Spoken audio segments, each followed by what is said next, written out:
Good morning all of you. Welcome to GP study live. GP study live में फिर से आपका स्वागत है। सुप्रभात आप सबों को। और आज दिनांक 4 मार्च 2022 है। तो आज की ताज़ा खबरें लेकर के उपस्थित हुए हैं। अगर जीपी स्टडी लाइव पर आप नए हैं तो इस चैनल को लाइक सब्सक्राइब तथा शेयर कर दें। बेल आइकन को प्रेस करके ऑल का ऑप्शन जरूर दबाएं। तो छठे चरण के लंबित नियुक्ति पत्र की समीक्षा आज होगी और स्कूलों में जो है खाली सीटें अपडेट कर नियुक्ति प्रक्रिया बढ़ाने की मांग और रिजल्ट में गड़बड़ियाँ देखने को मिल रहा है। डीओ बोले हैं बोर्ड से बात करेंगे। खबर जो है एसटीटी पेपर 1 रिजल्ट आप स्कैन करेंगे तो वहाँ पर आपको मिल रहा है पेपर 2 का।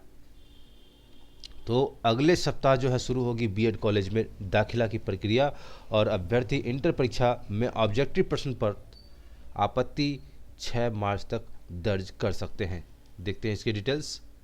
और आवश्यक सूचना में बता दें आपको कि माध्यमिक शिक्षक पात्रता परीक्षा एसटीटी 2019 के सफल अभ्यर्थियों को सूचित किया जाता है कि टेस्टेड 2019 रिजल्ट कार्ड जिला शिक्षा प्रशिक्षण संस्थान नवादा डाइट बॉयज हॉस्टल में दिनांक 2/3/2022 के वितरण किया जाएगा। रिजल्ट कार्ड प्राप्ति हेतु अपना प्रवेश पत्र आधार कार्ड की मूल प्रति के साथ लाएंगे और उसकी छाया प्रति स्व अभिप्रमाणित कर जमा करेंगे और कोविड-19 गाइडलाइन का भी पालन करेंगे। ये नवादा जिला का है।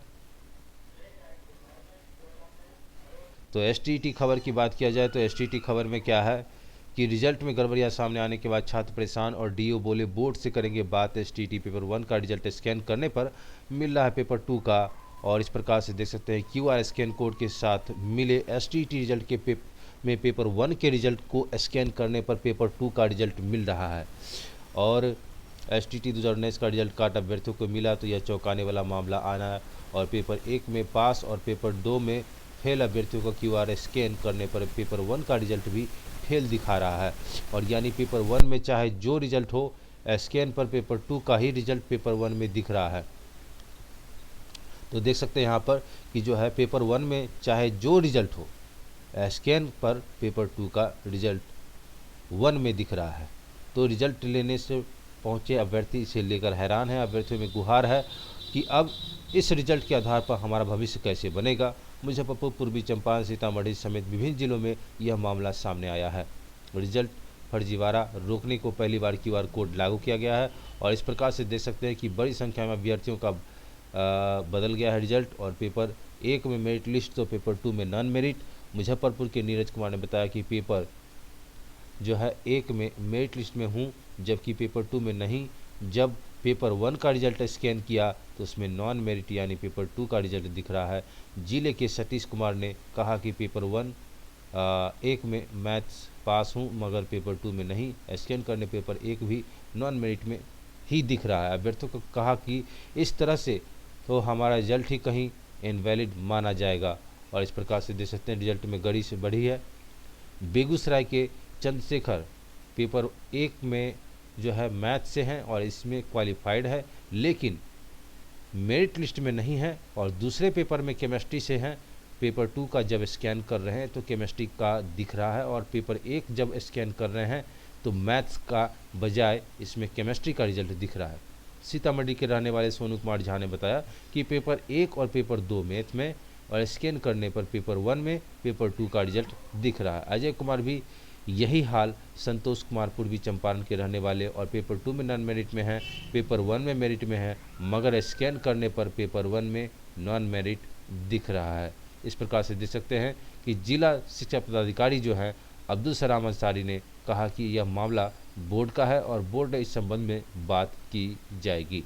अगली खबर देखते हैं हम लोग। देखते हैं कि देख सकते हैं बीएड कॉलेज में 3600 सीटों पर जो है दाखिला की प्रक्रिया और ये जो है प्रदेश के विश्वविद्यालय बीएड कॉलेज में नामांकन की प्रक्रिया अगले सप्ताह शुरू हो जाएगी और लगातार तीसरे साल बिहार बीएड संयुक्त परीक्षा जो है 2022 के लिए LN मिथिला विश्वविद्यालय को नोडल विश्वविद्यालय बनाया गया है। राजभवन से इस बाबत आदेश जारी किया गया है। स्टेट नोडल अधिकारी अशोक मेहता ने कहा कि पिछले साल 3650 सीटों पर दाखिला के लिए आवेदन के लिए गए थे लेकिन इस बार सीटें बढ़ सकती है। अगली खबर है कि स्कूलों में खाली सीटें अपडेट करना होगा और अपडेट कर नियुक्ति प्रक्रिया बढ़ाने की मांग की जा रही है। खबर जो है इस प्रकार से, राज्य के प्रारंभिक स्कूलों में 7वें चरण की शिक्षक बहाली नोटिफिकेशन जारी कर दी गई है और नोटिफिकेशन जारी करने को लेकर शिक्षक अभ्यर्थियों ने गुरुवार से आंदोलन शुरू किया है कि नोटिफिकेशन को जल्द से जल्द जारी किया जाए। अभ्यर्थियों की माने तो आंदोलन 3 दिनों तक जारी रहेगा और देख सकते हैं कि वहाँ गर्दनी बाग में सभी धरना स्थल पर पहुँचे हुए हैं और धरना में पहले ही दिन आपको जो है माले के पालीगंज से विधायक संदीप सौरभ और धरना स्थल पर पहुंचे हुए हैं। उन्होंने अभ्यर्थियों की आवाज़ विधानसभा में पहुंचाने की आश्वासन दिया। शिक्षक अभ्यर्थियों को इस आंदोलन में बिहार के सभी जिलों के अभ्यर्थी जो है यहाँ पर शामिल हैं। आंदोलन का संचालन कर बीएड उत्तीर्ण छात्र छात्रा संघर्ष समिति के प्रदेश अध्यक्ष दीपांकर गौरव ने कहा कि सरकार 2022 तक विद्यालय व रिक्तियों का आकलन करे और उन्हें जोड़कर मार्च में ही नोटिफिकेशन जारी कर दे। और इस प्रकार से देख सकते हैं कि इस दौरान बेबी कुमारी, राहुल झा, नीतीश, अंजू भारती, रेखा कुमारी, धनंजय, पूनम अहमद, अजय आलोक और अन्य मौजूद थे इसमें। अगली खबर जो है इंटर से संबंधित है। तो इंटर में कहा जा रहा है कि सभी विषयों में 50% अंक जो है ये ऑब्जेक्टिव प्रश्न पूछे जाएंगे। अभ्यर्थी इंटर परीक्षा में ऑब्जेक्टिव प्रश्नों पर आपत्ति 6 मार्च तक दर्ज कर सकते हैं। और बिहार विद्यालय परीक्षा समिति इंटर परीक्षा खत्म होने के बाद अब कॉपियों की जांच जारी है। इस बीएड बोर्ड में प्रशासन इंटर वार्षिक परीक्षा 2022 की कला, विज्ञान, वाणिज्य, व्यावसायिक पाठ्यक्रम की सभी सैद्धांतिक विषयों को पूछे गए ऑब्जेक्टिव प्रश्नों पर आपत्ति दर्ज कर का मौका दिया जाएगा। गौरतलब है कि इंटर परीक्षा में सभी विषयों में 50% अंकों के ऑब्जेक्टिव प्रश्न पूछे गए थे और इन प्रश्नों का उत्तर परीक्षार्थियों की OMR सीट पर देने थे और अगर इन प्रश्नों में कोई आपत्ति हो तो परीक्षार्थी 6 मार्च तक ऑनलाइन शिकायत दर्ज कर सकते हैं। बोर्ड प्रशासन की परीक्षाओं द्वारा दिए गए उत्तर मूल्यांकन की समिति द्वारा विषय विशेषज्ञों की टीम से सभी विषयों के प्रश्नों का आंसर की तैयारी कराया है और इसे समिति की वेबसाइट बिहार बोर्ड ऑनलाइन बिहार.gov पर अपलोड कर दिया है। समिति की वेबसाइट पर अपलोड सभी ऑब्जेक्टिव प्रश्नों के संबंध में अगर किसी परीक्षार्थी को कोई आपत्ति है तो वेबसाइट की आपत्ति टैब में से objection.bihar.online.com पर जाकर अपनी आपत्तियां दर्ज कर सकते हैं। बोर्ड प्रशासन ने स्पष्ट कर दिया है कि निर्धारित तिथियों के बाद किसी भी आपत्ति पर विचार नहीं किया जाएगा। और अगली खबर है 7वें चरण शिक्षक भर्ती शुरू करने से को लेकर शिक्षक अभ्यर्थी ने किया महाआंदोलन का आगाज और कहा मार्च महीने में नोटिफिकेशन जारी करे सरकार। और CIPM विधायक संदीप सौरभ बिहार में शिक्षकों की कमी को बताया दुर्भाग्यपूर्ण। गर्दनी बाग की ऐतिहासिक धरती पर शिक्षक अभ्यर्थियों को ललकार, 7वें चरण शिक्षक भर्ती जल्द शुरू करे सरकार।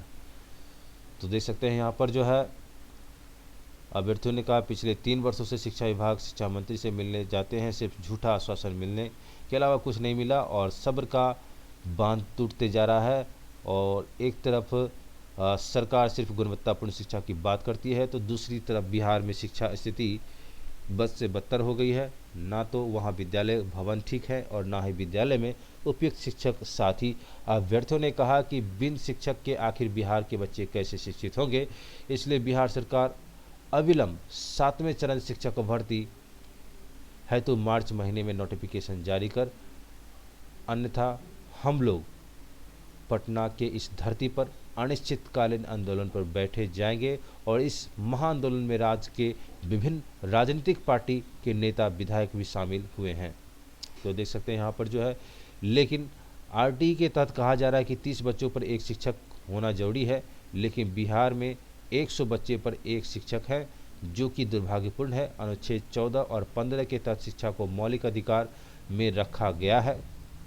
अनुच्छेद 14-15 के तहत शिक्षा को मौलिक अधिकार में रखा गया। इसके लिए बाबा साहेब अम्बेडकर कहा था कि सबको एक समान शिक्षा मिलना चाहिए, लेकिन आज देश में 2 तरह की शिक्षा हो गई है, अमीरों के लिए अलग और गरीबों के लिए अलग। तो ये दुर्भाग्यपूर्ण है।